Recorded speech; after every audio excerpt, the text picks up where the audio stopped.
Ladies and gentlemen, welcome to the Untapped Podcast. My name is Jacob Gable. And my name is Jacob Wirtz, guys. Welcome to episode 152 of the Untapped Podcast. If this is your first time joining us, first of all, thank you. We are thrilled to have you here with us. We've actually got 5 main formats of our show. So first, we have Forging Fortitude episodes. Now, in these episodes, we cover the mental side of our brand. So in these ones, we cover our anecdotal experiences with things like mindset and mentality. We then pass on tips and advice to you guys to then apply to your own lives. Next, we have Physical Vitality episodes. Now, in these ones, we cover the physical side of our brand. You have 2 certified personal trainers here, so this is our expertise.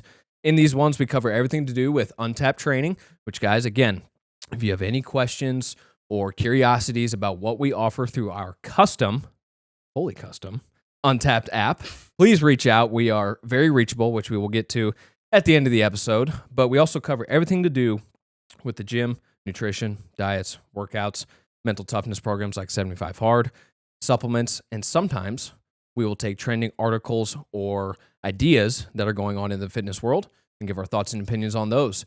Guys, those episodes are full of free game, so make sure you pay attention. Well done, sir. Great. All right, guys, now let's go on to our third format. That is our breaking news format. It is a current event-based format. That's when we sit down and touch on current events and current articles going on in today's world. Now, keep in mind, we could do 3 to 4 episodes of these a week as of right now in the world, of course. But we are not going to do that. That is not our entire personality here. We're actually bringing you solutions on these episodes to the current state of affairs. Now, on to our fourth format. That is our Knights Table format. It is a masculinity-based format. We touch on things like toxic masculinity, if it's real, what it is, fatherhood, the impact it's had on our lives in here, and then also male-based topics in general and how important men are to the future of this country and the world for that matter. Now, keep in mind, I'm 26, or it's 26.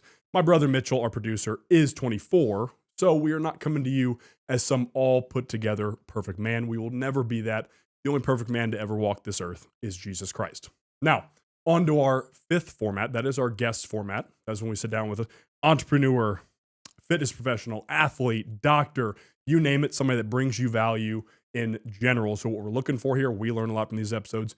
You also learn a lot from these episodes. And our second to last thing to introduce is our producer, like I said, and my brother, Mitchell Gable. Man, I'm tired of being the least handsome guy in the room every I know, every all of it's us, annoying. man. It's crazy. We always bring on these guests.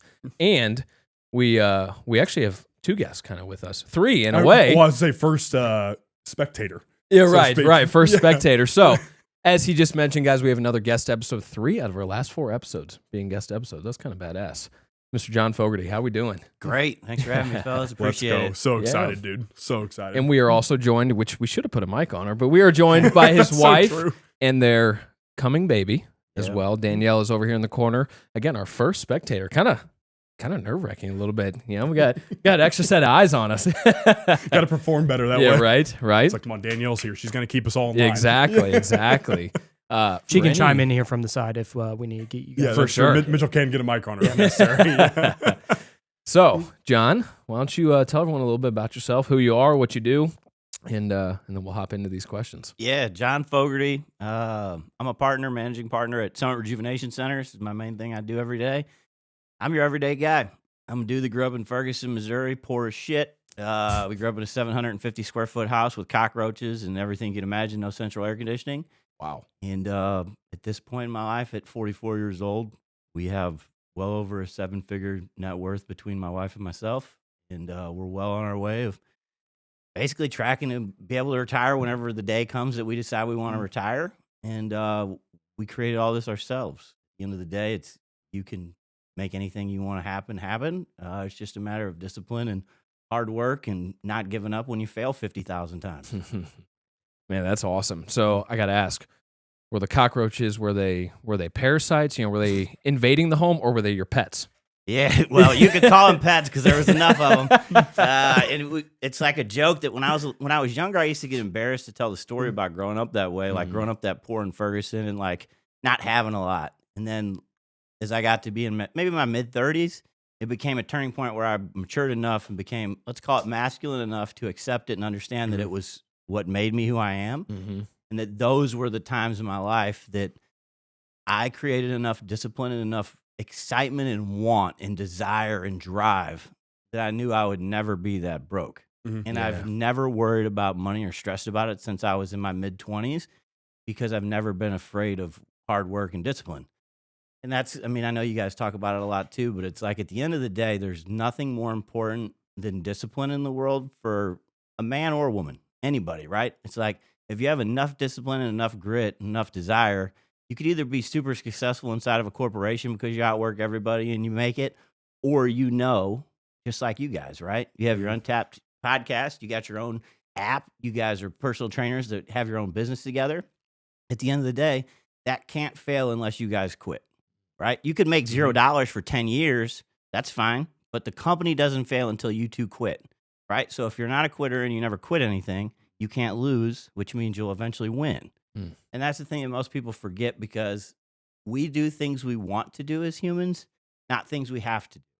Okay, so like a funny story about discipline to start this is I was just talking to some buddies of mine that own a different company, similar to us, but very different in a lot of ways. And one of the guys was talking about he didn't want to change the way they were doing things because of the amount of work it would take. They would rather kick a can down the road.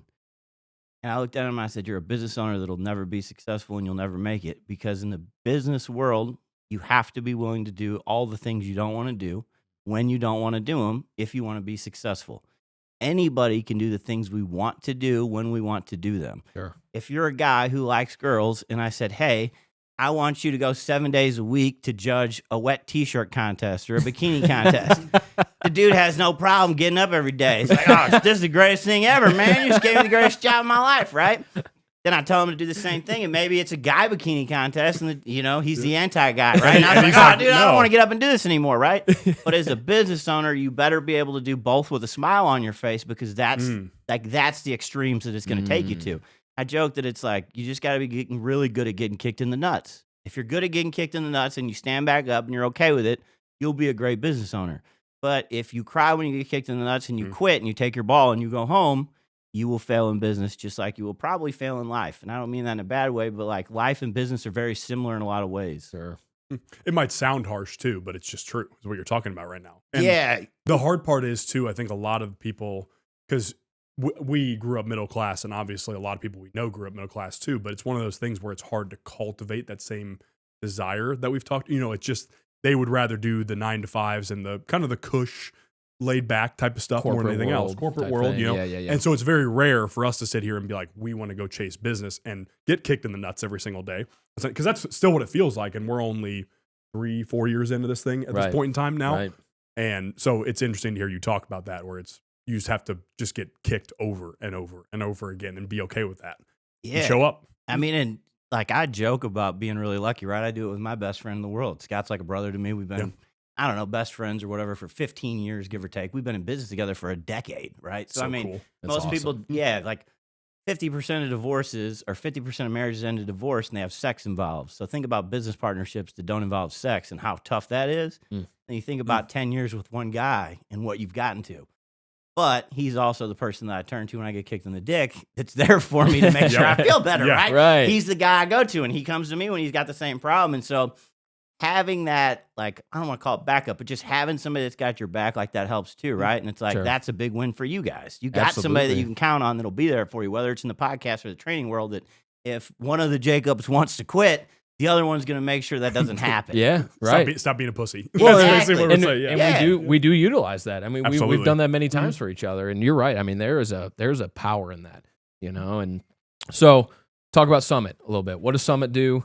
What does Summit do?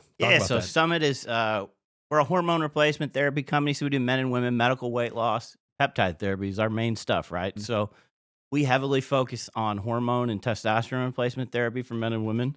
And the big difference between us and what you'd call the normal world is we're a symptom-based clinic. And what that means is that conversations with patients have to happen and that numbers are not used other than as guidance, right? So it's like, to give you an idea, if you're a guy, you could be 600 total testosterone and feel great, but some guys might need 1,200. Okay, so like if you think about that, that's a big difference and a big variable. Sure. So there's no one size fits all in the hormone world. And the way I compare it is the same as any other thing in the world, right? Like, best example is ibuprofen. You got people that are allergic to ibuprofen. They can't take it, right? Sure. And they have bad reactions. But for most of us in the room, we can take it without any problems at all, and it reduces inflammation. Mm-hmm. Well, if I gave you the general guidance of like, oh, every guy should be 900 total testosterone, then he feels better. Yeah, I might get it right 70% of the time. And you might go, wow, John's pretty good at guessing. That's not so bad.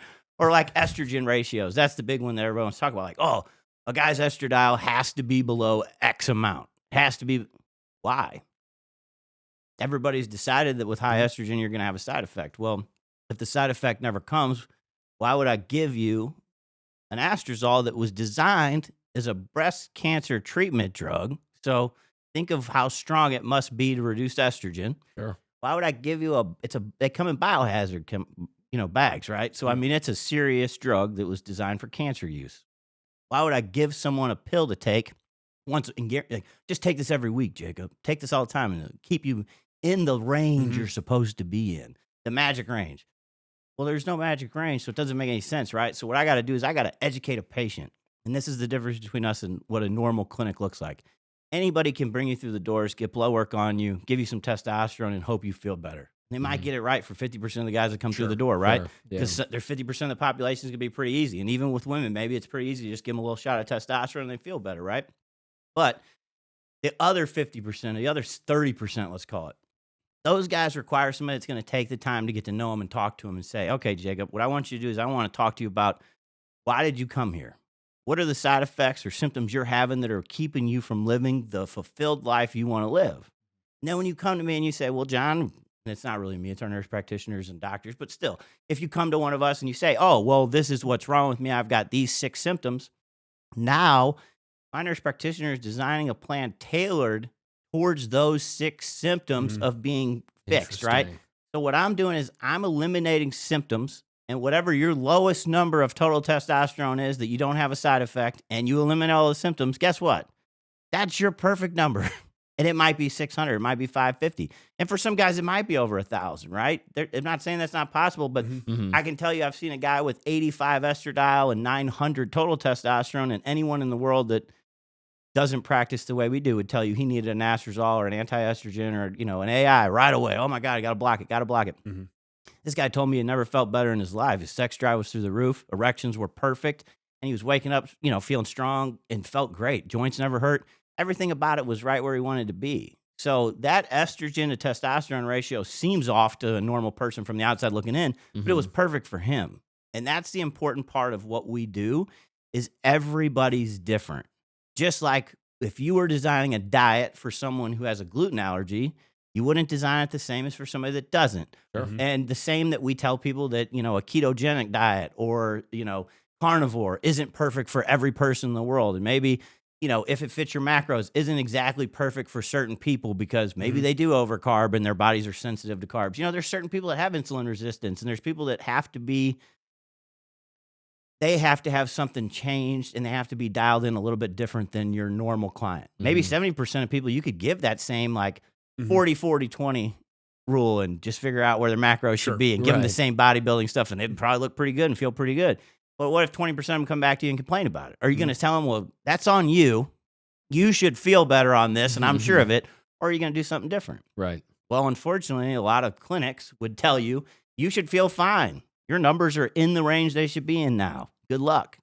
And that's the problem, right? Because now, if you're a Jacob and you came to me and you've got problems, I charged you a bunch of money. I didn't solve those. And so it's like people are coming to you because they have a need for something. Right. And most of the time, people come to us because they want to feel better. They don't come to me because they want to become a pro bodybuilder. They come to me because they want to be able to play with their kids. They want to sleep at night. They want to get an erection so they can have sex with their wife again. They want those things to take place, right? They don't care about putting on 15 pounds of muscle. They don't care about getting lean. They don't care about looking like you guys, right? They don't need to be that jacked. These guys want to live a normal life again and be able to go to work and not be in pain. Sure. And so I owe it to them to listen to them and talk to them and get to know them and be able to tell what it is they desire and want from a treatment, right? And that's how you're going to get the results and how we keep our attrition rates low. That's the big thing about us that I tell people is different than us is we don't lose patients. People stay with me forever. Not to say people don't move or don't have issues with, and they have to come off or whatever, but for the most part, people never leave us because they know that we care about them, and we will go above and beyond to make sure that our service and our education is better than everybody else. You're gonna adapt to their needs, is what it is. Yeah, Exactly. and I think the interesting thing that most people have probably gotten blood work done, at some large hospital or some whatever it is, and you were talking about range, because most people they'll be like, well, my doctor told me I was fine, I was in range, at 300 total testosterone or whatever it is, and it's like it's not that simple, like you're talking about right now, which I think is important. Why we're even touching on that right now, because if it was as simple as, oh yeah, you're at 500, okay, you're good to go. But I was at about 530 whenever I got my blood work done with you guys, and I felt like crap. So, but I met another guy who was at 600 or about 550 around the same thing, and he felt great. So it's completely different. You can't just slap that label on it and then, okay, we're good from there. It's not how it works. So I think that's huge for people that are used to the modern medical, whatever you want to call it, system, so to speak, is to get outside of it's all about the range, and that's it. It's like you said, it's about symptoms and how they feel. Yeah. So That's it. It's just, at the end of the day, we wouldn't give every person that walked through the door the exact same workout plan if they have Right. different goals, right? Mhm. It's like Sure. you wouldn't say like everybody's just going to do a powerlifting workout and good luck, right? Like Right, it's going right. to, your body's going to change the way you want, and we know it's going to work. Like we just Right. wouldn't do that. Sure. And so it's funny to me because in the medical world, a lot of times people get these ideas that things should fit in a box because it's medical. And unfortunately, medical things don't fit in boxes either. And that's the Right. big issue, that they also don't fit inside of a box. And so trying to put everybody into one category and assuming that all humans are the same is a terrible decision. And as you know, like all you got to do is walk outside and talk to 5 people, and they'll tell you all the different things they like or don't like. Right. Right. It's like, Right. and they'll tell you the things that affect their bodies, good or bad, too. Right. Like most people Mhm. have a pretty good idea because they've experienced it and they know what they don't want. Right. Most people know what they don't want more than they know what they do want. Sure. Sure. Well, and I think the biggest thing that I took away just from those few minutes was the building connections piece. Every Mhm. single person that we have talked to or asked about that is a business owner, they talk about building connections, building relationships. We were talking about S2 and First Form before we started. That's something that both of those companies do great, right? I think we would all agree about that, So that's another reason that they don't lose many customers, But people want to feel cared about. And if you can make them feel like you care about them and you genuinely do care about them, they're not going anywhere. So if you want your business to be successful, if you want to feel fulfilled, if you want your life to be fulfilling, all that, it's building relationships, it's building connections, and it's the hormone world kind of has a stigma around it, and actually it's kind of like our next question is why is that? But I think hearing that, it might wake people up a little bit. It's like, listen, these people just want to help me, testosterone, ooh, scary word, buzzword, whatever. You're going to get angry and you're going to have roid rage and all this stuff. And it's like, well, they're just trying to fix a problem. You guys are trying to fix a problem. Maybe not other places, who knows? But you're trying to get to know the person. You're trying to figure out what they're feeling, why they're feeling it, and how can we fix that? And that's what I think is the most important thing. And it was pretty cool to hear all that. So then transitioning, what is TRT? What is HRT? Why do they have such a negative stigma around them? Why do you think that is? Yeah, so think of like TRT and HRT is the same thing, but typically just spoke about in relation to HRT as far as females and TRT as far as males. Okay. But technically it's hormone replacement therapy in both, right? Sure. Same sort of thing. Let's talk about women first because it's an easy one, right? So like I'm going to tell you guys something that'll probably blow your mind. If you change the numbers that they use on blood work and you look at it, a woman has more total testosterone inside of her body than she does estradiol or estrogen. So think about that. How important is testosterone to a female's hormonal cycle and health if she has technically, even though she has a lot less than a guy, she still has more total testosterone than estradiol. So I did not know that. yeah, most I people didn't know don't, that. right? That's something that's not common knowledge in the world. Sure. Everybody just thinks of a female and estrogen because it does have a lot of great qualities for a female, and they need that too. Don't get me wrong. But you can have a female that's in her mid-30s, right? Maybe she's had 2 kids after giving birth. Things just hormonally never reset, right? Test levels just aren't what they are. And a 5 to 10 milligram testosterone injection once a week can make her feel like she was 25 again, and she doesn't have any side effects. And she's not taking estradiol or anything else because she doesn't eat it yet. She's still cycling. She's having periods. She's doing all the good stuff she's supposed to do. Mm-hmm. But she feels like $1 million just from replacing the one thing that's not coming, right? So on the female side, I think a lot of the stigma revolves around the fact that everyone assumes females don't need testosterone, right? Just like everyone assumed in the bodybuilding world specifically, men don't need estradiol, right? Estrogen is so heart healthy. It's got anti-cancer. It's got so much good stuff, right? Too much of anything is a bad thing, as we know, right? It doesn't make any difference, right? Because too much estradiol in some women can cause breast cancer and other things and bad stuff, right? So we're not saying that too much of anything is right, but enough of something is. And so at the end of the day, it's just about ratios and figuring that out. So when you talk about guys and you talk about hormone therapy, everyone's going to tell you that, their go-to / like first thoughts are bodybuilders and gym bros. So, your competitors and your people that are extra ripped or extra big and extra crazy and doing all the stuff, right? Like they're doing everything. And so people get these stigmas because like, oh, well, I don't want to look like that guy. Or, oh, well, I heard this guy, his dick didn't work after he came off. Or I heard this guy couldn't have kids. And I heard this happen. Everybody's got always got a story. Yep. Everybody's got 50 stories, right? Right. And like, I can tell you that, maybe 0.1 or 0.01% of those are true. And maybe that is possible. But for the most part, it's probably that people just didn't do stuff right. You're talking to a guy you're sitting across from him. I turned my sperm off for 11, almost 12 years straight because I didn't want to have kids, and my wife's pregnant. So, like, it gives you an idea of how you can reverse things if you choose to, and you take the right protocols and do things the right way. But everybody's got these stigmas of bodybuilders and pro bodybuilders, and that's what testosterone equals. Versus the reality is, most guys, specifically that we see and that clinics see, right? These guys, I'm not saying they don't go to the gym and they're not trying to be healthy and they don't try to eat good and do stuff. Sure. But these guys aren't walking around at 8% body fat and going, Sure. like, I just can't wait to get on stage in 3 months. Like, that's looking not... like C-Bum or something. Yeah, exactly. Like, you don't have Nick Walker running around like, oh, dude, you're 5'6" and 340 pounds in your off season.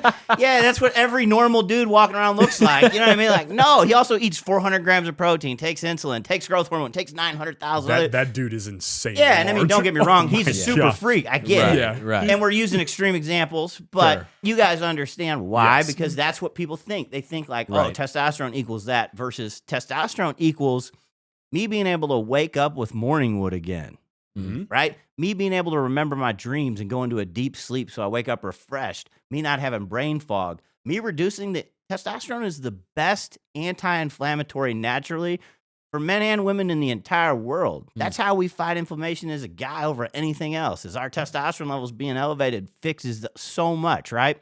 So you got stereotypes and the stigmas around things like bodybuilding and, hearing things like, oh, Rich Piana, his levels were 60,000 or whatever crazy number it was when he died. Yeah. His heart was 27,000 times, like 4 times the size of a normal person and all these things. Right. And so people are like, oh my God, steroids killed Rich Piana, but they don't talk about all the drug use he did and all the other partying he Yes. did and all the other stuff, right?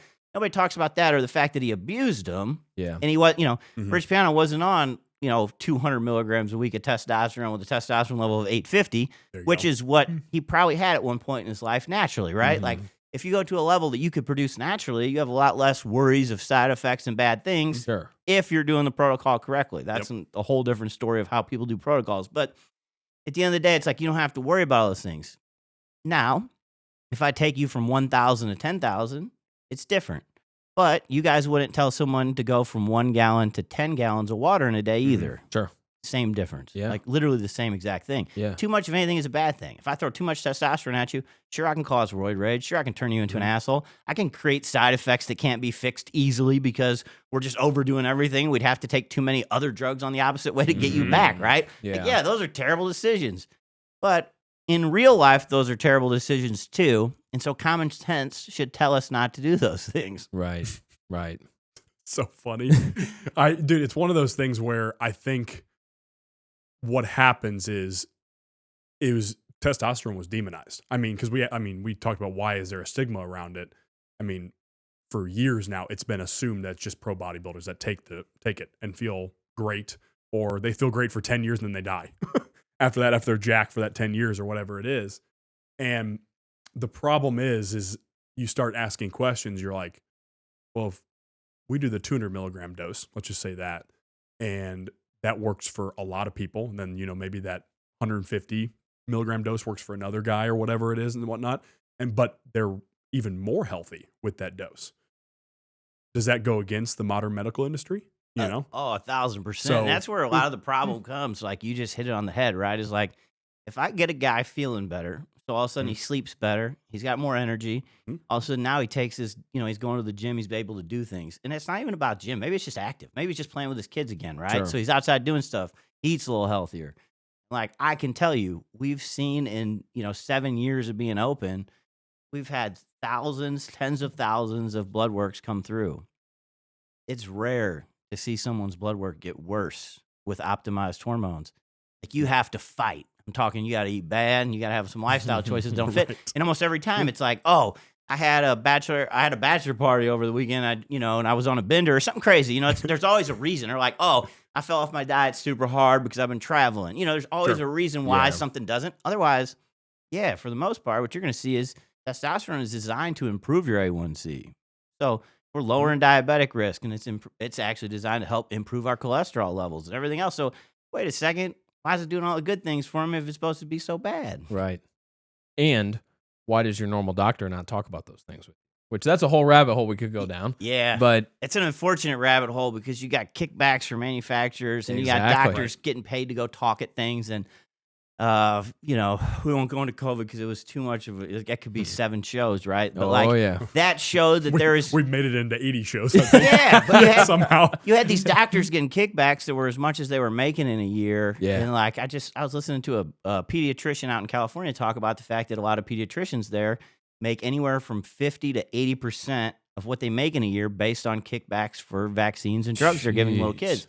So if you think about it, if you're incentivized to do that, it's a bad thing, right? And even the United States is also like, we're one of just a few countries that allow pharmaceuticals to advertise, right? I think New Zealand's the other one, but it's very limited. Yeah, and from what I understand. we are letting people, you turn on Hulu, and what are you going to see? Every commercial break, there's 2 just trying to talk me into, what do I need? Right. Oh, let me call my doctor and tell him I need this pill. Like, I need this, I need this, I need this. I saw it on the TV. And I hate to use something that we even have as a tool as like a joke about this and make it so known, but semaglutide or, call it Wegovy, call it whatever you want. It doesn't matter what you call it, right? But the weight loss craze in the medical weight loss world right now, you have people that are inside of good BMIs that are healthy people that want to take it because they want an advantage to make their lives easier, right?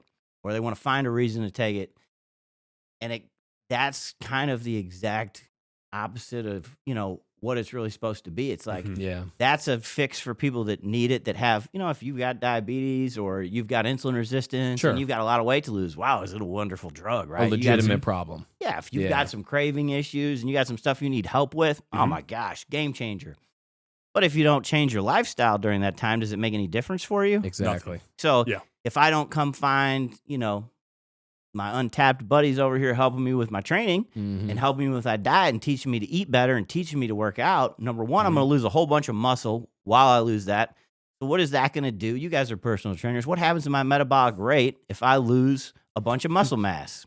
Yep. Yeah, exactly. So now not only have I kind of like put a boa constrictor on my metabolic rate already by on how much I eat by basically squeezing my stomach together with this to keep me from eating too much, right? Right.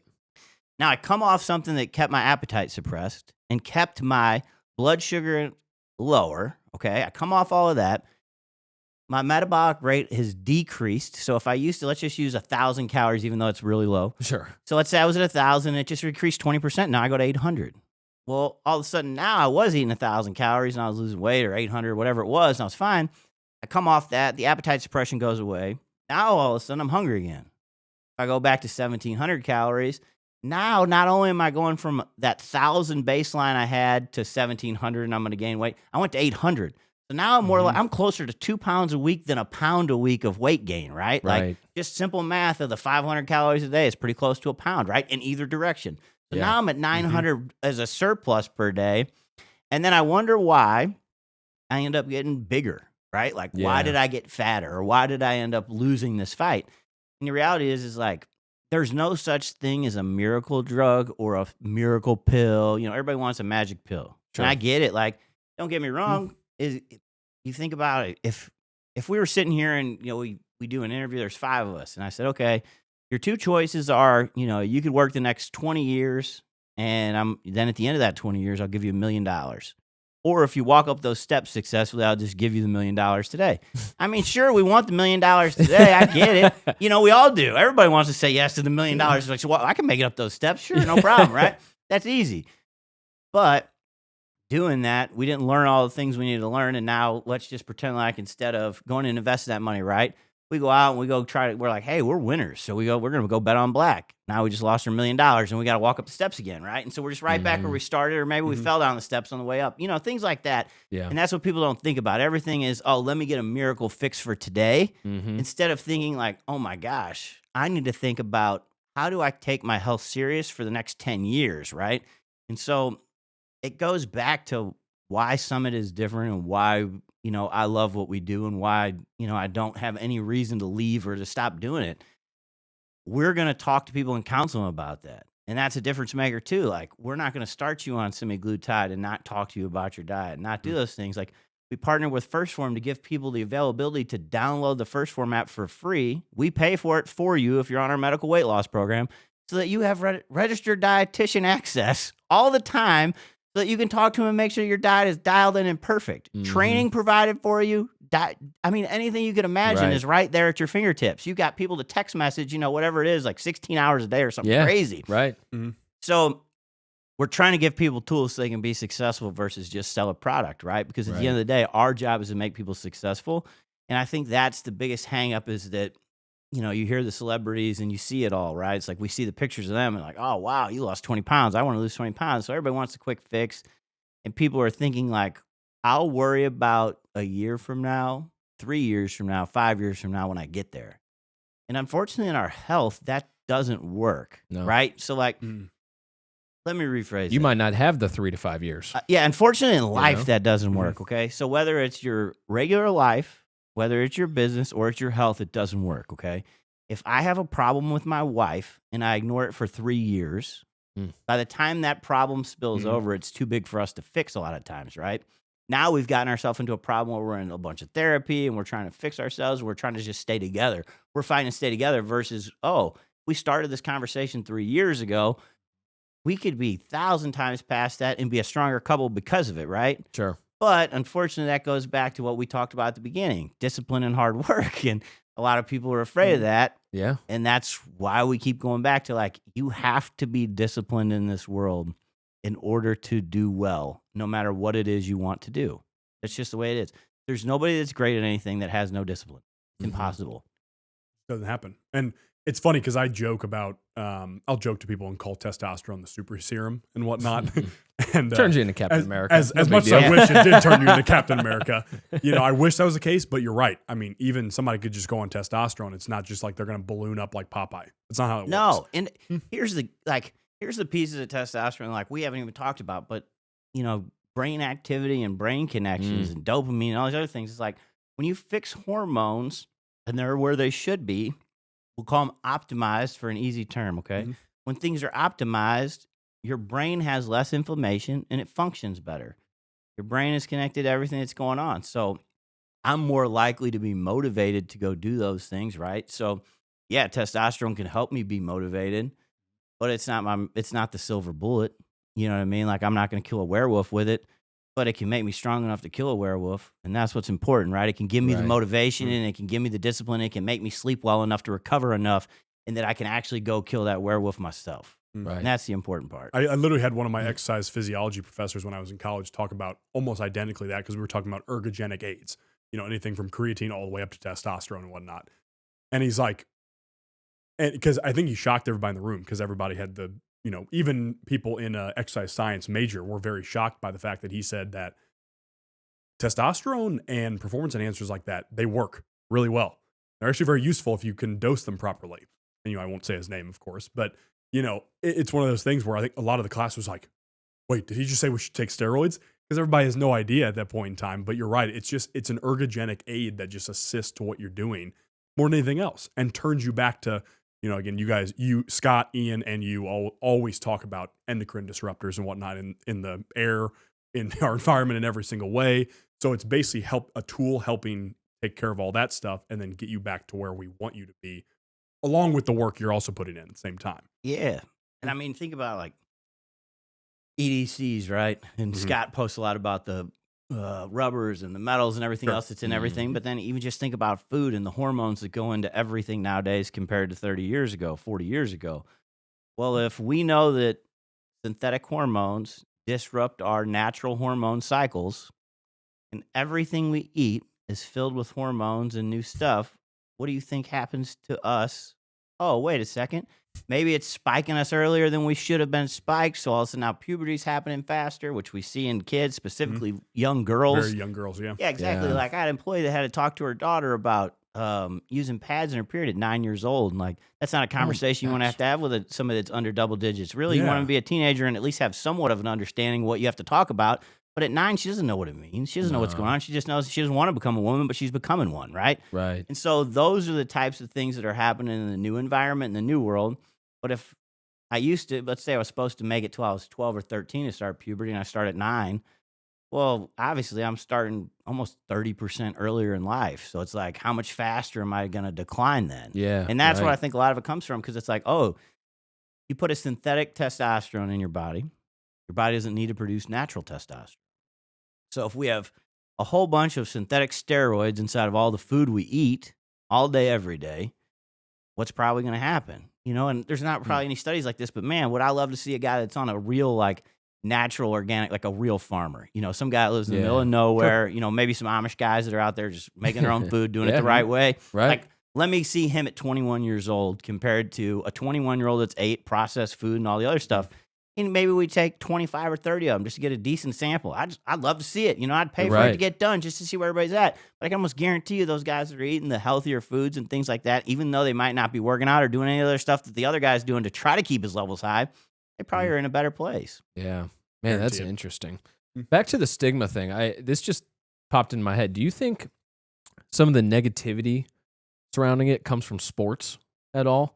Yeah. Because, you know, in good and bad ways. Yeah. Okay. So, like, you think about it. You got guys like us, right, that might be on the side of the fence where I'm hey, man, let Barry Bonds take whatever he wants. I want that dude hitting 100 home runs. Okay? I literally told Word something like that. I'm on that side of things. I would love that. Shohei's about to do that, I think. So you know what I mean? Yeah, like, I'm on that side of the fence, right? Like, I want to see cool stuff happen, and it's like professional football is a great example. Like, let those guys take growth hormone, let them recover, let their bodies actually be able to heal because they're out there getting beat up. I was gonna say, professional hockey probably just as bad, right? Like, same thing. Guys are just getting hammered. I mean, them dudes go after and try to kill each other all day on the ice. Yeah. Like, let those guys not have to take 8,000 ice baths a day. It's okay. Let them take HGH so that they can feel better. Who cares? Let them recover, right? That's one side that I'm on. Then you got everybody else that sees it as cheating and all the other stuff. And, you know, you get the Lance Armstrongs of the world that everybody thought was this natural guy that lied about his doping and everything else for so long and dominated. And everybody's like, wow, Lance Armstrong's just a normal dude and he could do it. Like, I can be a normal guy and I can do it. And they got all excited, right? I was like, oh, yeah. And then we found out, man, he lied to us. I think it has a lot to do with the fact that people hide it and then get caught. Yeah. So everything turns bad when you lie about it. Like, you know what I mean? It's like if we try to do something good, but we're hiding it from people and then it doesn't go well and we get caught, we look like idiots. But if testosterone, HGH, whatever, was all just accepted inside of sports, then nobody would think anybody wasn't doing it. No one would care, and then it would be a wholly different story because nobody would get upset about it. Right. You know? And so it's like then that stigma goes away because it's accepted. Right now it's like, oh, he's a cheater. And then if you're a news outlet, even ESPN, right? Even these sports ones, what gets a better headline? Like, the best headline is, like, calling out Barry Bonds for being a cheater and saying, oh, they're going to strip his home run title. Like, oh, my gosh, everybody wants to log in and see, why did they strip Barry Bonds' home run title? I can't believe this. You know, or like, dude, the best one was, like, they were talking about how Barry Bonds' head grew, like, a whole hat size during his career. I remember seeing that article, and, like, it had so many clicks. And I was like, why would people care about that? But for real, it was, like, because it was drama-related or negative connotation. Like, oh, man, wait a second. He must have been, you know, people click it. Where the positive stories, unfortunately, don't get quite the same limelight. Sure. And so, you know, we're highlighted on all the negativity and the bad things that happen to people versus the good. And it's kind of sad because you think about, if you just think about the average person you meet, okay, in the real world. I'm not talking about your high achiever friends that you're like BFFs with. These guys I'm sitting across from. normal people you don't know well that you just meet. And then you think about how many of them have negative connotations of their own life or aren't happy or wish they could be somebody else or sitting there thinking like, oh, why has Jacob got it so good? And then it makes you stop and think like, well, wait a second. That's the norm in the world, is that negative condensation, that negative thought process, right? So if I want to get people to read my articles, I push towards that negativity, and we see that with the regular news too. Of course, you know, you the guys fear mongering. Yeah, exactly. Absolutely. Yep, absolutely. and that's it. And that's really what it is. Like, oh, that's and so if those articles get 10 times the amount of views as a normal one, that spreads easier. Right. You can't blame them for publishing them, you know, because of what you're saying. I might get fired if I don't, right? Exactly. Just like you talked about with the doctors making, what was it, 50 to 60% of their yearly income is from kickbacks. It's the same thing. Why wouldn't you? You know, now I think we all have good hearts, so we wouldn't. Yeah, But you hope somebody's moral compass, their integrity, and values gets in the way of that. But the reality is that just because somebody went to medical school doesn't mean that they have better integrity or values than you do. Sure. Right? That doesn't mean that. Just because they have more education doesn't they mean can't that be they're bought. valued. Yeah. Oh, yeah, exactly. Yeah. Hey, my biggest joke ever is like, all politicians are corrupt, right? I tell everybody that all the time. Sure. Oh, yeah. I have, for the last almost decade, hated both sides and called both sides out about stuff and said how terrible they are. All because of that reason. Like, everybody's so extreme. And it's like, man, the reality is common sense is somewhere in the middle. You know what I mean? It's like, no, I don't want government overspending. Yeah, I do want money inside of America. No, I don't want homeless problems. No, I don't want people on welfare their whole lives. I want to help them get out of it. I want to see this happen. I want to see this happen. But no, I don't necessarily also want to see, $90 billion go to Ukraine either, right? It's like, I want to see that $90 billion go to homeless here. I want to see it go to veterans here. I want to see it go somewhere that actually helps the people that are keeping our country alive. But in my mind, I think that's common sense. But less than 50% of the population thinks that way. So that means that common sense isn't the average at the moment, right? Extremes are the average. Sure. Common sense is not. Right. Man, that's good. Yeah. So changing gears a little bit, I want to go to the next question. So a lot of people, when they think of, getting testosterone, as we were talking about with the stigma, this kind of goes along with that line, this question does. Most people think of the guy with the gym bag just in the back of the locker room, and he's got a vial of trenbolone acetate or whatever it is in there waiting for you. And that's what they think of with steroids or testosterone at that point in time. Why look away from that and go to the nurse practitioners, the doctors that you guys have that are specialized in that at Summit? Yeah. The biggest thing is kind of what we talked about earlier with the symptoms and the customer service piece, because you're going to do things the right way in a healthy way. You're going to have your blood work monitored to make sure that your internal, everything inside of you is improving versus getting worse, right? So it's like we're improving your internal health, and your external health will show too, obviously. Guys love that piece of it. So you're going to get healthier versus go backwards, right? Which is important. But even like, let's say we'll use Wirtz as an example because, let's just pretend like your natural testosterone is still 900. When you feel great, this is when you need labs so you have a marker and you have something to go off of later in life. Maybe at 40, you won't feel this good. And you'll go, man, you know what would have been cool? If I had that so I could go, oh, when I felt my best, I was 950 total testosterone and my estradiol was around this. I ain't saying your body's going to be the exact same around then. We change and, we evolved and developed and everything else, right? But, man, it might be close enough that you could get yourself pretty close and be able to dial it in a lot faster. Right. But people don't have those. Those references don't exist. And so, like, even more importantly than just not doing black market stuff is before you do anything stupid, get your labs done and make sure you're healthy, right? And, like, you talked about coming in and seeing us with a 5-something testosterone level, but what we didn't do is talk to you about being on testosterone. We told you no to testosterone because you're too young. And so that's another piece that's important of why you want to come to a clinic, right? Like, you're a great example of that because normal people would say, oh, I want the money from this guy. I'm going to hit you with this test. You're going to feel like $1 million. Yep. You're going to come back to me every month ever since and tell me how great I am. But the reality is that's not what's in your best interest. And so for me, it's not a sale. It's a what's in the patient best interest. And then I hope you want to purchase from me. And so it's a really kind of a crazy business model when you think of it like that, we don't have anybody that sells anything. And when I say that, like, yeah, we track all our patients and we talk about them. But when one of my nurses comes and says, hey, Scott and John Ian, yeah, this person didn't sign up because they want to go talk to their wife about it. We don't go call them 17 times and make sure they talk to their wife.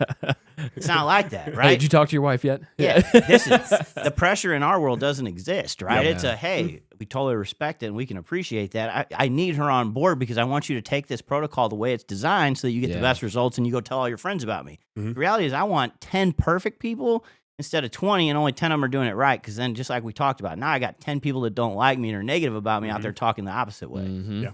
It's so interesting because I can speak on that experience when I came in and it was exactly what you said. It was like, here's the levels, and we probably recommend starting at the clomiphene citrate, which is what I'm on now.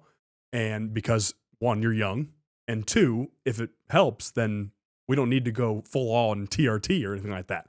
And that's exactly what I was told. And it wasn't like, hey, upgrade to these 3 peptides along with it. That will add up to $800 a month, right? It was none of that. They were like, here's your results.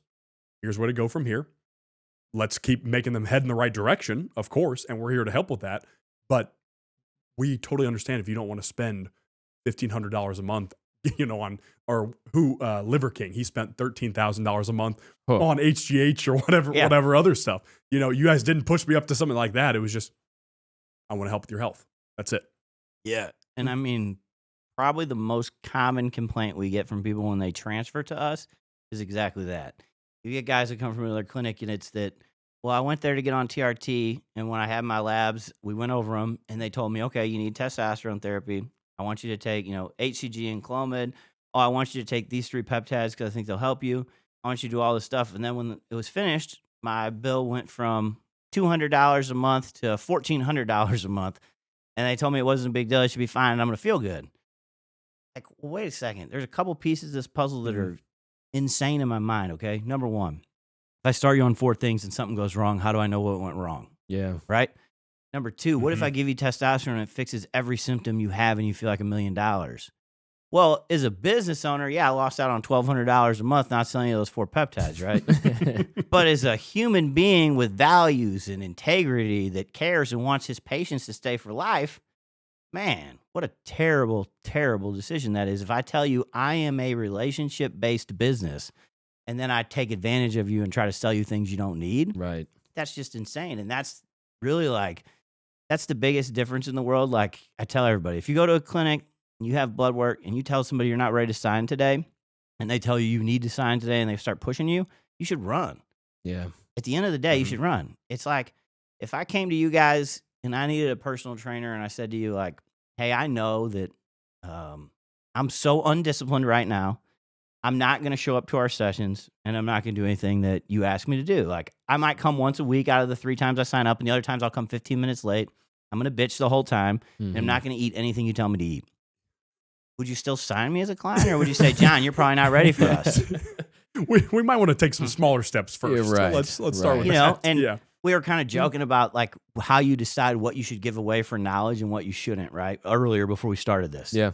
Maybe that's a time that I give them some general education and try to help guide them and say, hey, when you get to this point, come see me, but you're not ready for us just yet, right? And so that's really, it goes the same with us as everywhere else and like with you guys, right? That's an extreme example, but extreme examples are easier for us to remember and for us to relate to, right? They So also happen. Yeah. Like, that does happen. 1,000%. Right, I mean, right. yeah, you guys have been in the gym for long enough. I've been in the gym for 25 years. And in 25 years, the amount of people I've seen that have come into the gym and stood around for 3 or 4 days and then leave and never come back happens all the time, right? Yeah, right. So it's like that's a norm. And unfortunately, in our world, there's probably a ton of clinics and there's a ton of guys that have taken, I took a testosterone shot for 12 weeks straight, didn't change anything, lifestyle, didn't try to change anything, didn't actually talk to somebody that knew what they were doing, just said it didn't work and quit. When the reality is if their dosing was right and everything else was right, they probably could have felt like a whole different person and they would have fell in love with it. A lot of times it does come back to experience, like how you're doing things, right? Yeah. Well, it's the sad part is, and you and I have both seen this with trainers, they do exactly what you're talking about. They'll sign that client still that you're talking about. Oh yeah. Because they'll be like, oh, they don't show up twice a week, but I still get to charge them, still get to collect the paycheck. And I remember in my head looking at those trainers I've heard say that, I'm like, aren't we in this business to help people? Isn't that kind of the point of personal training? You know what I mean? It's, on the surface, personal training is not the most lucrative business there is. It's because you're trying to help people. You're literally selling them, hey, work with me and I'm going to change your health. That's it's what you're talking about. Discipline, hard work. You're basically selling them that. And that's not an easy thing to sell. So also it would be immoral for me to sit there and be like, oh yeah, you might not show up at all, but you could still be a client. But instead I could give, here's 3 or 4 different general advice tips.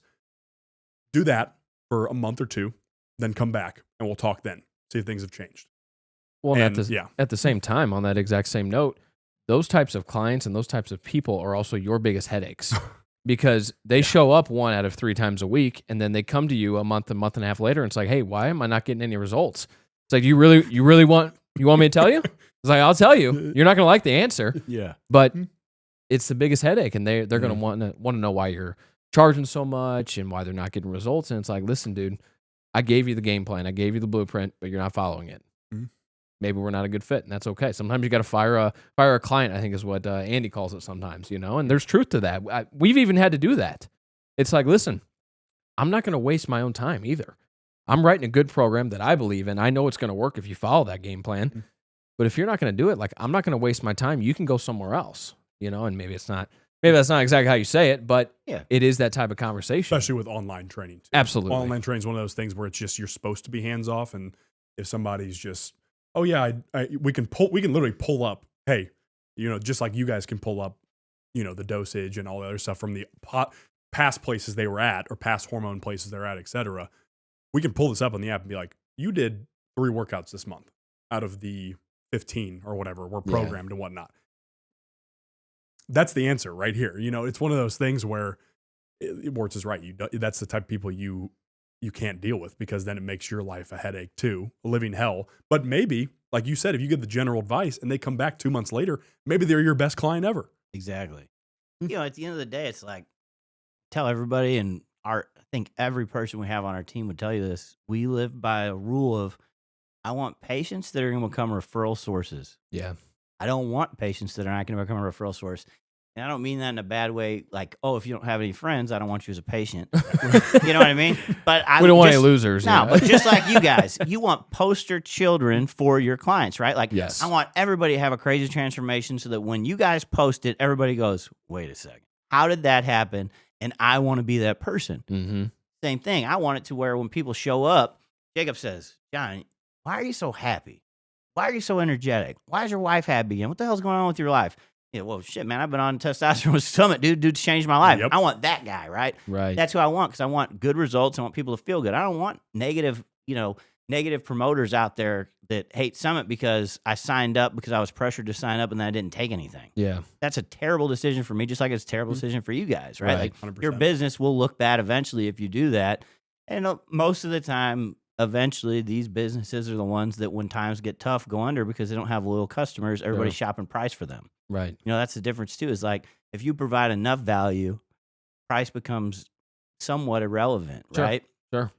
There's, the best example ever is like barbers. You got barbers that could charge $200 for a haircut. People will pay it, right? Mhm. Especially for like a celebrity or like one of these Absolutely. crazy ones, or celebrity personal trainers. How many of those guys are charging people $150,000 a year to just be your personal trainer, 100%. right? Like Mhm. Yep. Kevin Hart's guy. What's that dude making? Something insane. Right. He's with him all day, every day. That's all he does. Hang out with Kevin Hart and work out.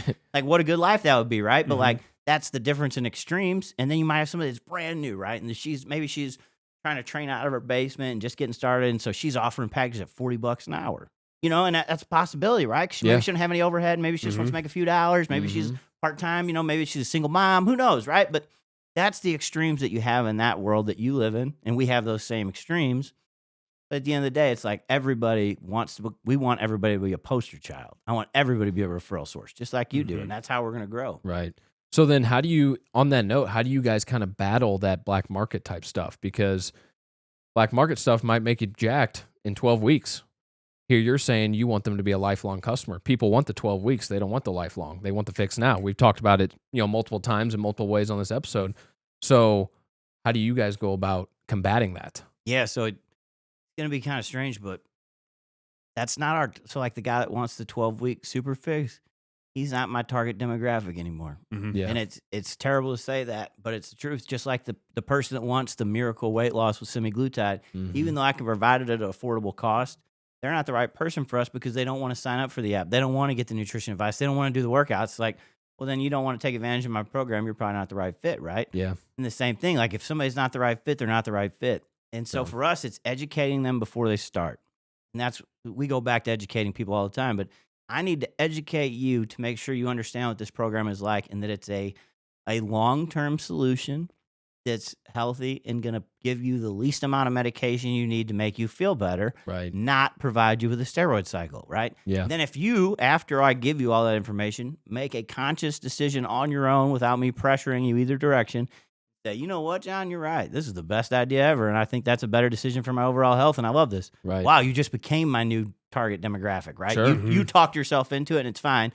But if you don't, then at least I know we're not a good fit, and we can part ways in a happy way, Sure. and we can shake hands, and now you at least won't badmouth me. Yeah. Yeah. I think probably a good relatable example similar to that outside in a relationship world of things. Probably all of us in here have had or dated a girl who we've tried to fix in the past, and how does that go over? It doesn't work well, right?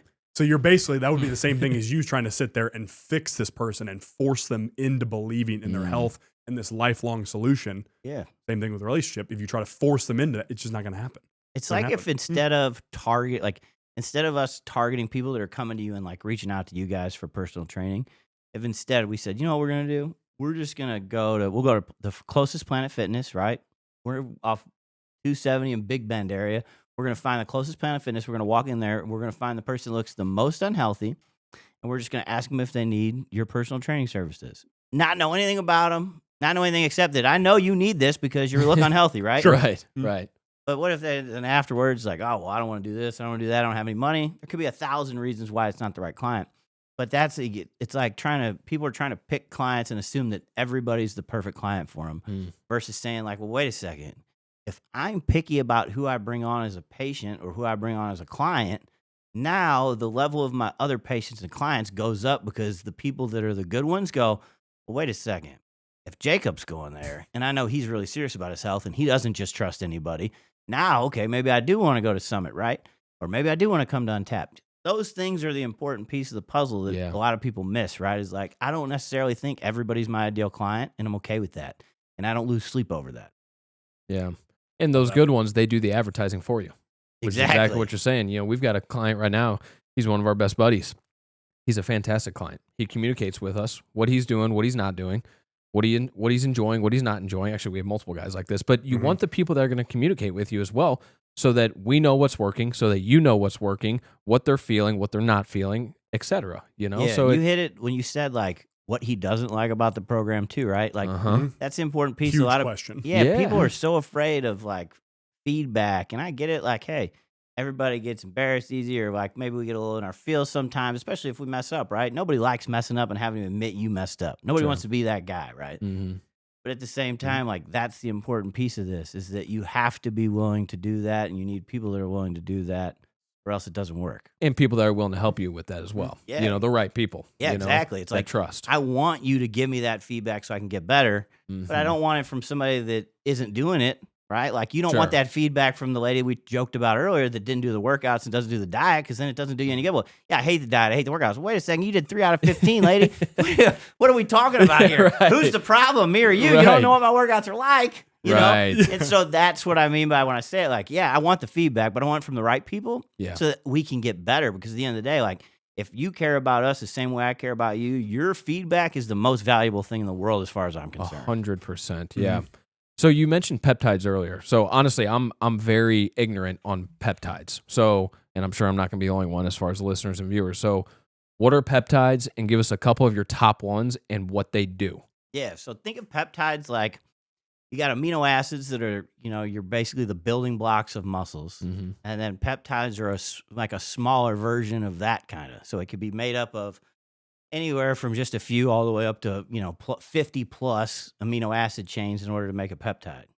So peptides, to give you an idea, we could probably do a 4-hour show just talking about peptides. There's that many, right? Like there's so much, right? So like when I tell people peptides, I say, if you've got a problem or you've got something you want to fix, you should probably do some peptide research and see there's probably one for you, right? And when you have everything from like a HGH peptide, great thing about that is it's not shutting natural levels down and synthetic does, right? So that's an important piece of the puzzle because testosterone levels, everybody has a way to turn them back on. Like we know there's post-cycle or there's ways that naturally your levels come back.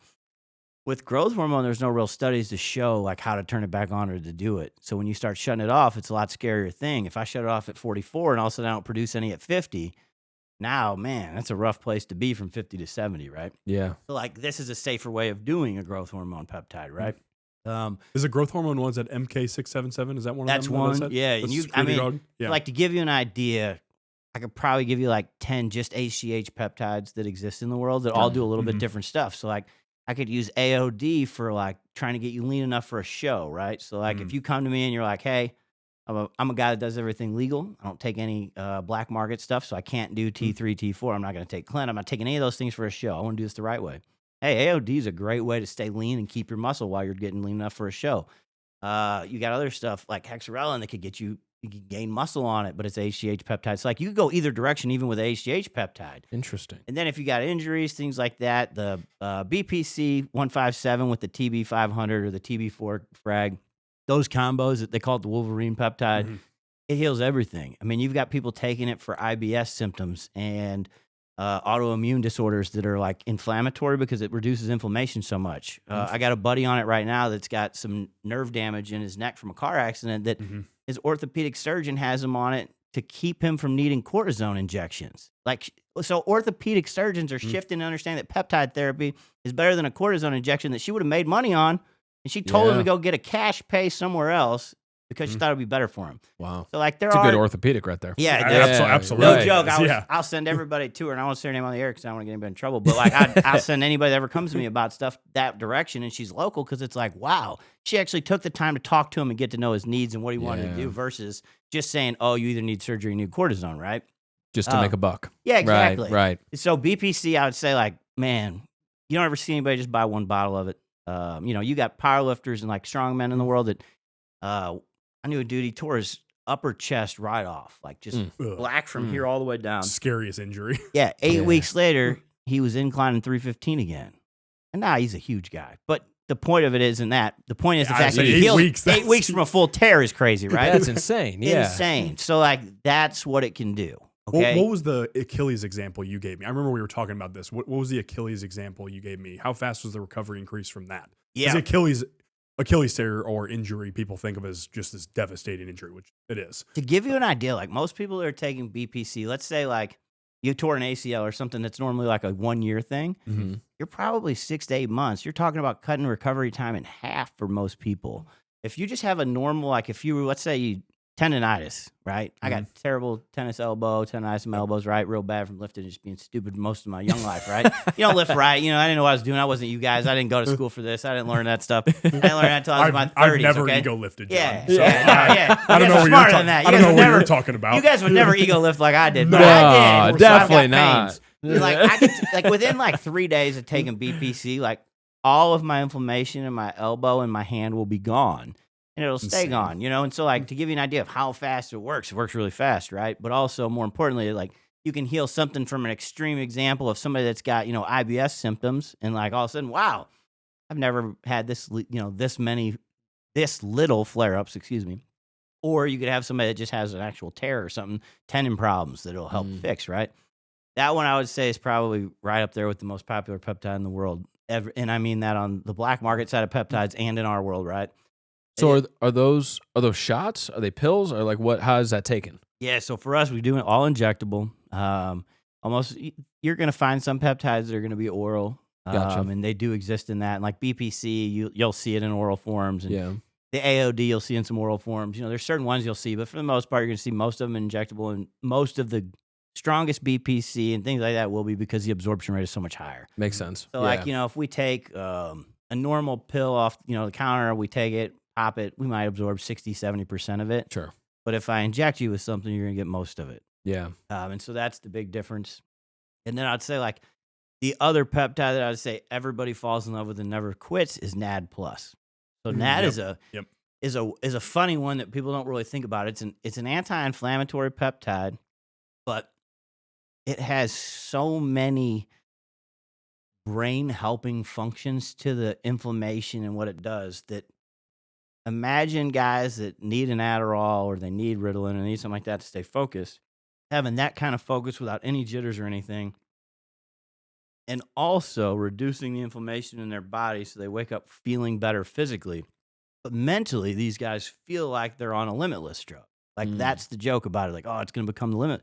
Because this thing can make you not just have like better reactions like chemically inside your head too from reducing inflammation and making sure things can function right.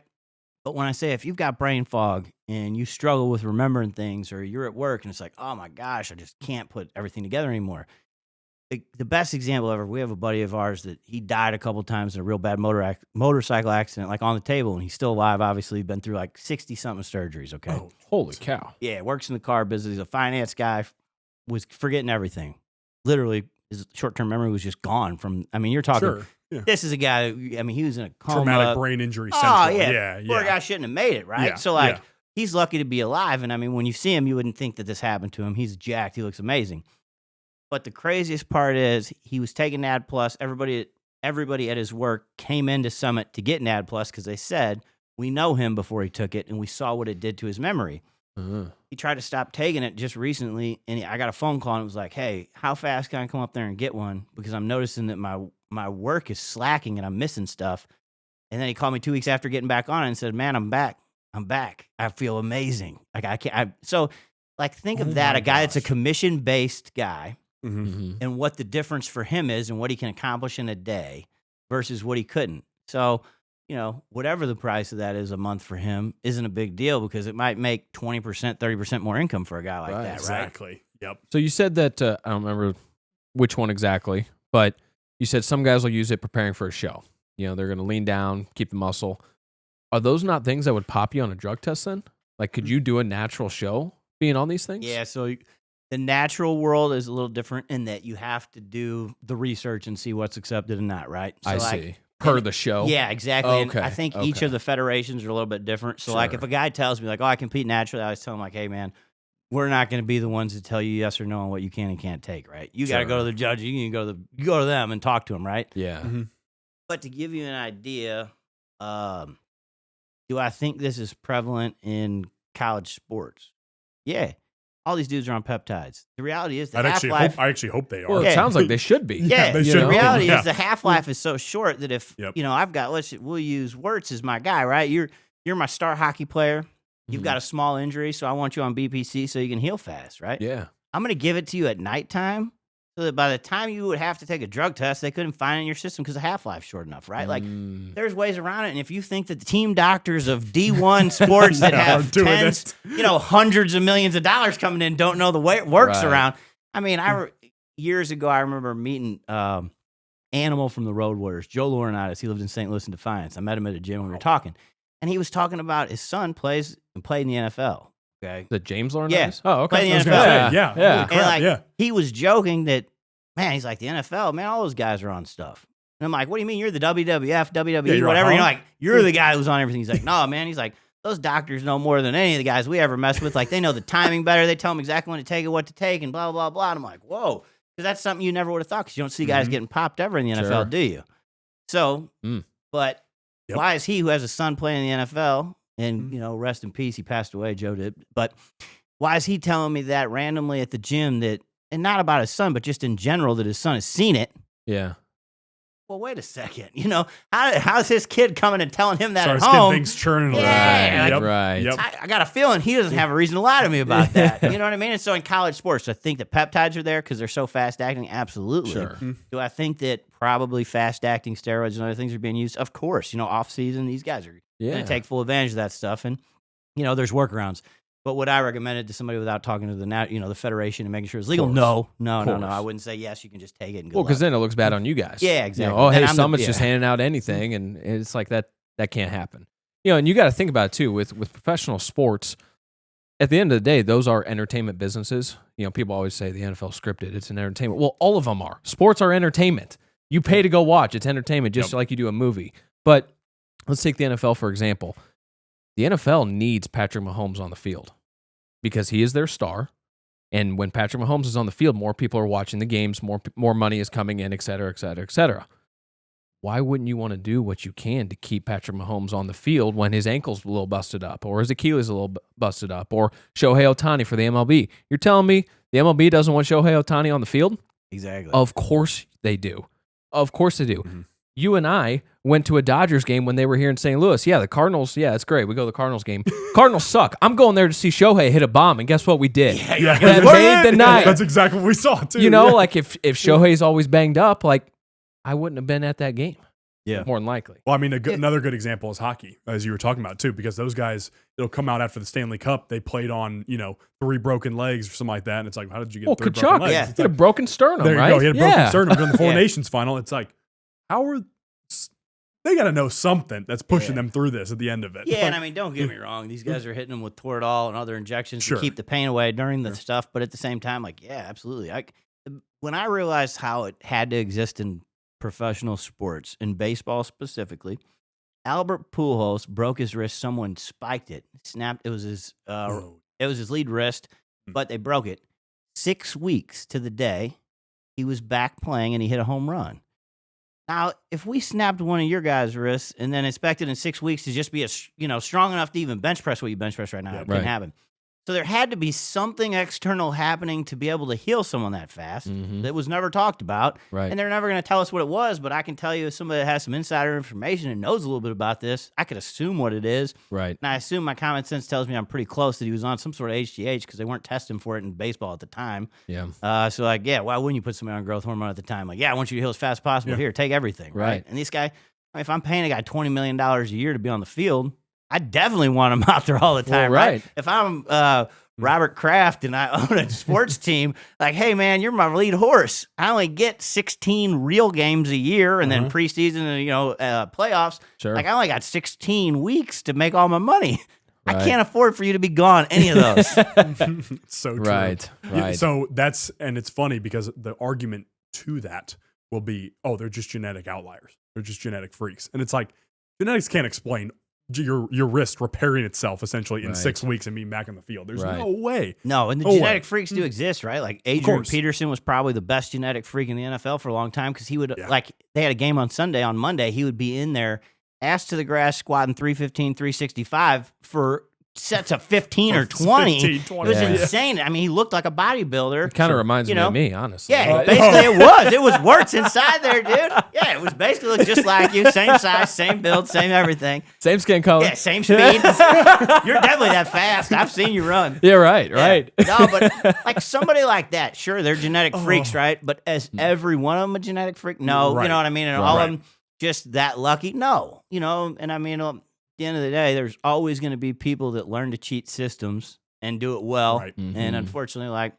in the Olympics, that's been a joke about Olympic doping forever, and like countries Sure. specifically figuring out ways Right. to do it and be the best at it. Right. Yeah, that's everybody attacked Russia for that, but it's like all you guys are doing it. Yeah, like, you didn't wanna It's do not that? just Russia. You weren't thinking about doing it too? China's still in the Yeah. Olympics and they're still doing it for sure too. I saw one of those Chinese women. She was also 250. You know what I mean? Like, wait a minute. Scary. Yeah. Why are you so much bigger than us guys? Right. Hold on a second. Right. The Chinese guy was 147, to give you an idea of the difference, okay?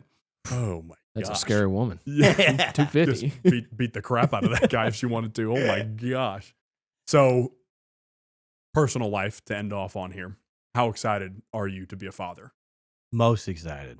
Yeah, like, it's funny because a lot of people know this about me, but, a lot of these guys probably don't. I didn't want kids, and so I was not actually, I didn't think I was ever going to get married, to be real honest with you, or have kids, and I was okay with it. And that was kind of my joke. Like, I have been very much, career focused for most of my life, and growing up poor did that to me, and I didn't have a problem with it. I'd push people out of the way that didn't want the same things I wanted and didn't want to support me in that. I didn't care. Like, goodbye. You're not part of my life anymore.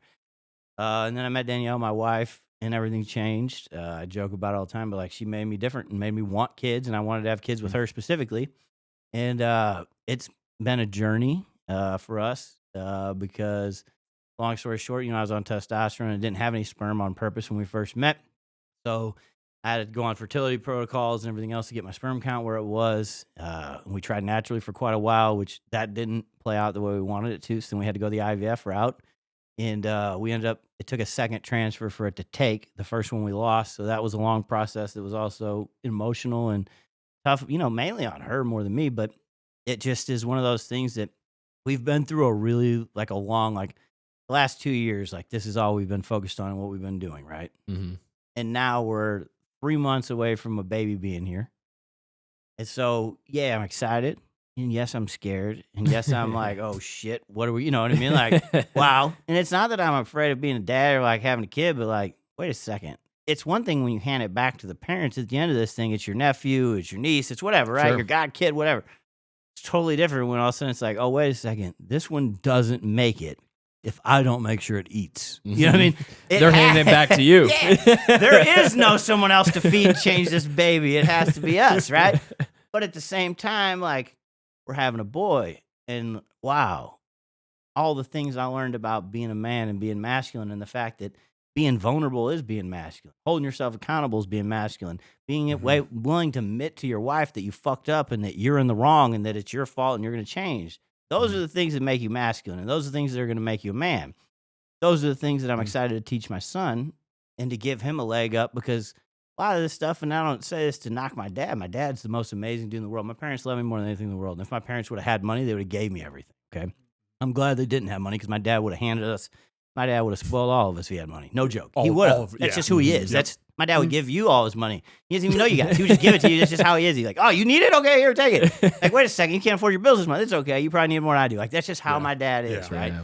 So, like, part of me was I had to grow out of that mindset, because I was a lot like my dad. I still am a lot like my dad. Everybody says we're pretty much just alike. Let me rephrase that. Not a lot, pretty much just alike. But I had to change certain pieces about being a giver, right? Because naturally I want to give everybody everything. And so I had to get out of those things and get away from it. But him not giving me things taught me to be disciplined. It taught me to do those things, right? So, like, if you talk about being a dad and what would scare me the most is like, well, wait a second. I'm not in that bad financial situation. So my son's not going to get to experience the hardships I experienced that made me disciplined and made me motivated and made me say, I will never quit. So now I've got to find a way to train those exact same things into him without being poor, and to make him understand the value of money still, and to understand that he has to work hard and that things aren't going to be given to him, right? But at the same time, I want him to know he's loved, and I want to make sure I'm there for him. I want to make sure he has everything he wants and he needs, because he's my kid, right? I've never had a kid. This is going to be my first one. I want to give him everything. I'd rather, if I could, I'd spoil him until he's 18 right now. Like, just 100%. Have everything you ever want, right? Yep. But I know that wouldn't do him good in life, right? Like, if I don't hold him accountable and I don't do that, one of the things we talk about inside of Summit, like with me, Scott, and Ian, we talk about holding each other accountable all the time, and we talk about it because we love each other too much not to. Okay? I care about you too much to let you fuck up and not fix you. If I didn't love you and I didn't care about you, I would let you go down a path and let you continue to burn yourself and fuck yourself, right? But when you care and you love somebody enough, you have to hold that person accountable, and you have to be there and show up for them. Because if I don't, and in a year from now, Wirtz is in a worse place, who do I blame? Not just him, but me, because I was supposed to be your brother. We were supposed to be fighting together in this thing, and I didn't hold you accountable. So it's like, yeah, I got to find a fine line of like making sure my son understands that I love him unconditionally. And when you fail, your dad loves you the same as when you win. But boy, I'm not going to give you shit. You know, when you talk about, like, I can't remember if it might have been Shaq. One of them said something, like his kid said something about, like, oh, we're going to be rich, blah, blah. And he's like, you ain't rich, dad's rich. Oh, that was Shaq. Yeah, I know. I can. Yeah, you ain't rich, dad's rich. You know what I mean? Like, hold on. And it's not about that, but it's about, like, hey, don't think that because your mom and dad are doing well that you automatically have things, right? Like, you're going to have to work and you're going to have to do things. Now, especially with a son. Yeah. Especially with a son. Because he's got to become man enough to, one, find the right woman. Because if you're not masculine enough to handle a good woman, you're going to fuck it up. And I don't want my son in a relationship that he's going to fail in, right? I want him in one that's going to work and he's going to do well with. So I got to teach him those things. I got to teach him how to treat a woman, right? You got to teach him to have respect for people and to do that the right way and to not be a womanizer, not do some of the things that I did when I was young, right? Like, there's things that I did that I'm not proud of that I hope my son is smarter than I am and doesn't repeat, right? And I also don't want him to have to struggle and come up being broke either. So it's like, at the end of the day, there's, in my mind now, somewhere around 1,075,000 things that I have to get right. And so it's like, we're just going to try to get 1,074,000 correct and then only mess up one of them. Yeah. That's the goal. Yeah. That's the goal. That's what you guys should shoot for too. Yeah. Yeah, we'll do a flow chart next time I'm here. Let's 1,075 things to be a successful go. dad. We're gonna look like Charlie from It's Always Sunny. You know the meme with the big I thing. love that show, dude. We're gonna have John point it out. It's like, okay, we've done 73 things right so far. We're on track to get to 150 by this point. It's like, dude, what are you talking about? Exactly. That's amazing, dude. Yeah. It's got to be with you two. It's got to be so much easier though, having each other by your side. You know what I mean? Yeah. I mean, I always joke, like, I'm blessed. Like, I have an amazing wife, and, like, everybody knows that. I brag about her all the time. I talk to her about how great she is, and that, you know, she's a beautiful person outside, but inside she's the same way. And I tell people, I just finished a 6-month men's group called the Iron Brotherhood, where it's basically about crafting masculinity. It's 6 months of you, 10 other guys, and a coach, and basically each month is different with action items and different things. And, like, one of the things I told those guys when I showed up was that my relationship with my wife was wonderful, and I didn't need any changes there. Other things I wanted to improve and do other things with, but I didn't need it. And it got better. But I said to them during it, a lot of times our relationship improves because she forces me to communicate when I don't want to.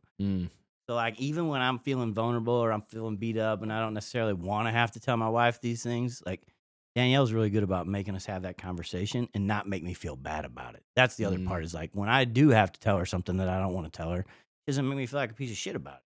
It makes me feel loved and secure and wanted, and that she's not going somewhere. So it's like, oh, wait a second. Now, after she did that, maybe 3 months in, it was like, oh, now I could do that. So by the time we got to 6 months in, I'm a little more comfortable having a conversation with her about stuff.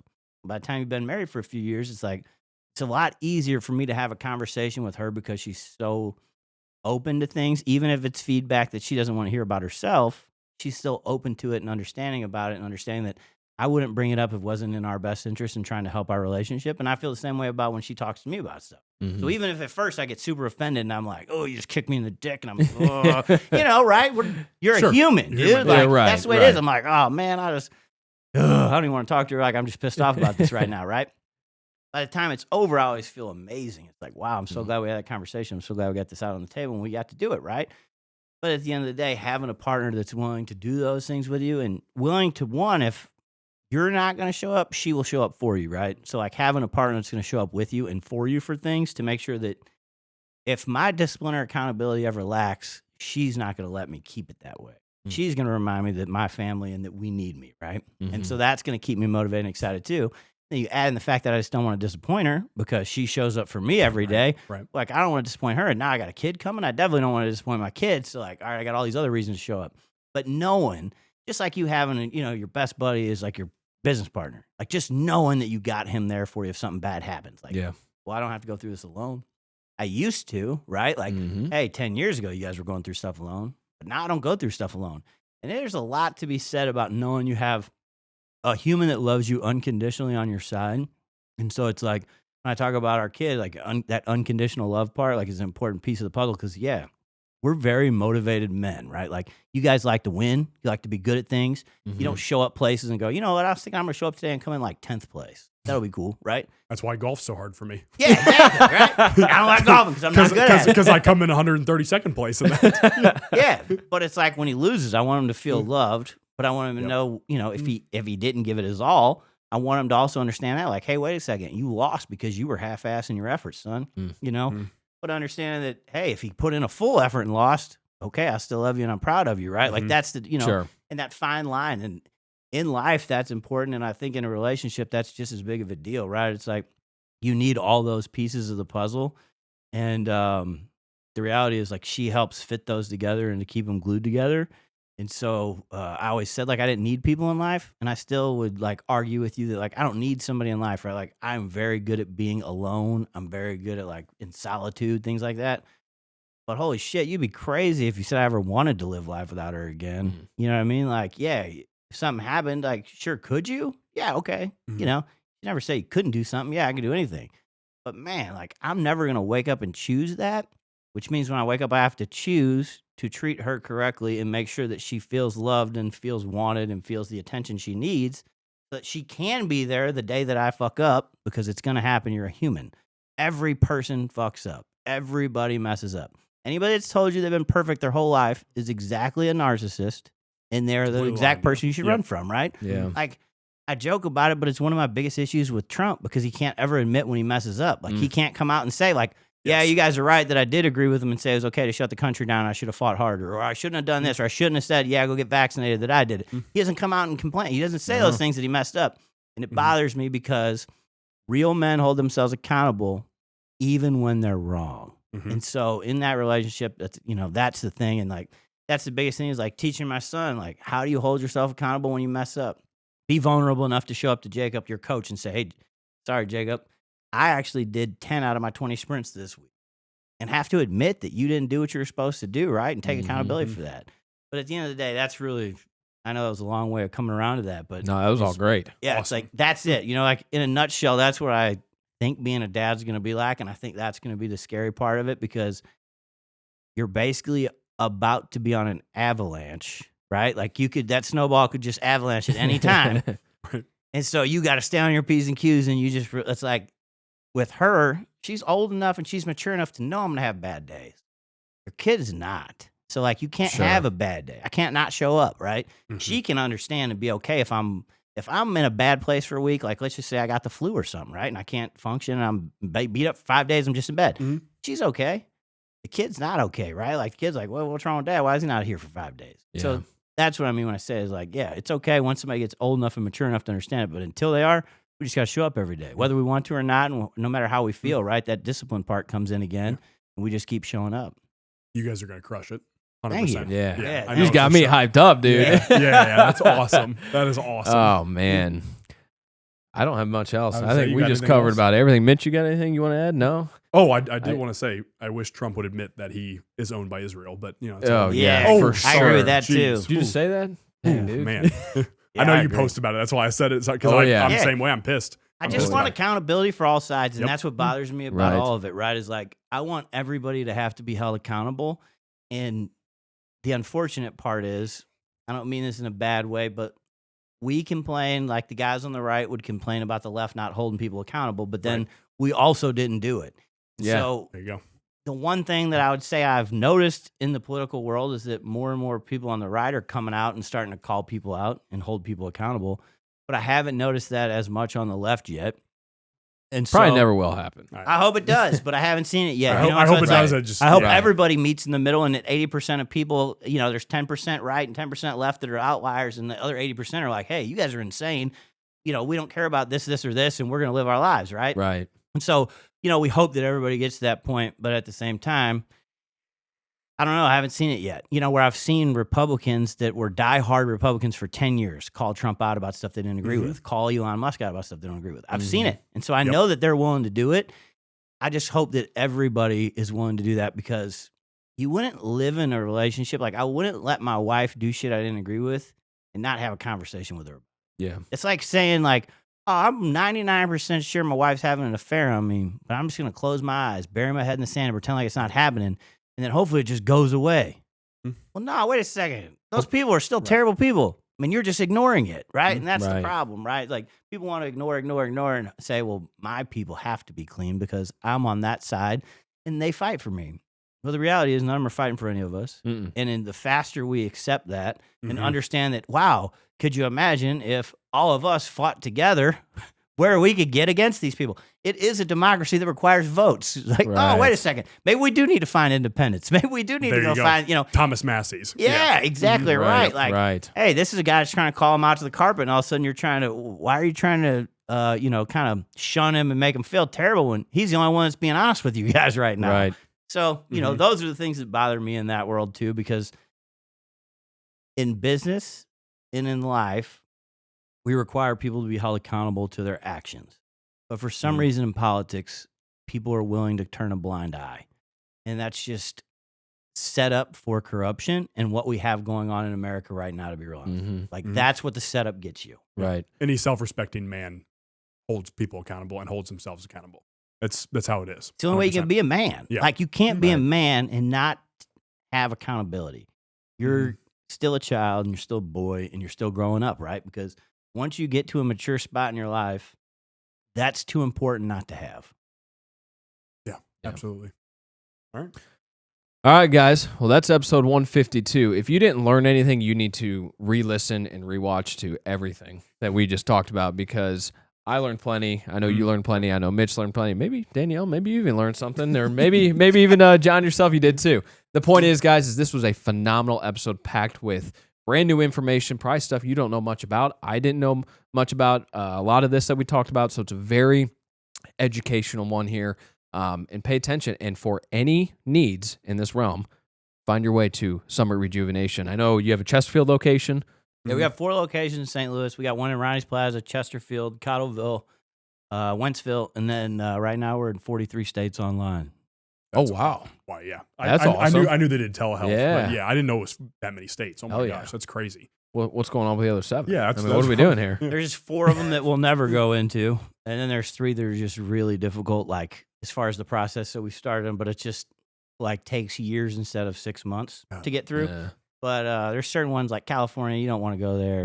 No, I don't mean that. New York, you don't want to go there. It's weird that a lot of them are liberal states, but you don't like Hawaii. We don't want to because the shipping's too hard, and finding pharmacies. Sure. Like that Alaska, would be same thing. different. Yeah. Those 4 are like just we don't want them because we keep them off the table. Like eventually, yeah, we'll probably put an on ground location there because it's a lot easier to deal with if you're there. Sure. But from a telehealth standpoint, they're not places you want to be in, and so it doesn't really make sense for us. Yeah, which is a good point. Where can people find you? Yes, the biggest thing. I'm on Instagram under John Fogarty. I'm not the most social media active person in the world, but if you go to Summit Rejuvenation Centers, you find us on there. You'll find a lot of good information. We post educational information almost every day. That's the big thing from us that you're going to get that you're not going to see from other clinics. It's like for the most part, you're only going to get educational stuff and just real world things, like things that are going to give you facts about what we do and why we do it, versus you're not going to see sales techniques ever on our page. Yeah. Love it. Well, guys, as usual, please share the show, okay? Text it to your friends. Share it on your Instagram stories. It's free to do that. How many times have we said? It's like, what, 3 clicks, I think, to share something on your story on 4, Instagram? maybe? Yeah. It's free. It helps us grow a ton. So, guys, we please ask that you continue sharing the show, showing the love. Until next time, peace and love. Thank you, ladies and gentlemen.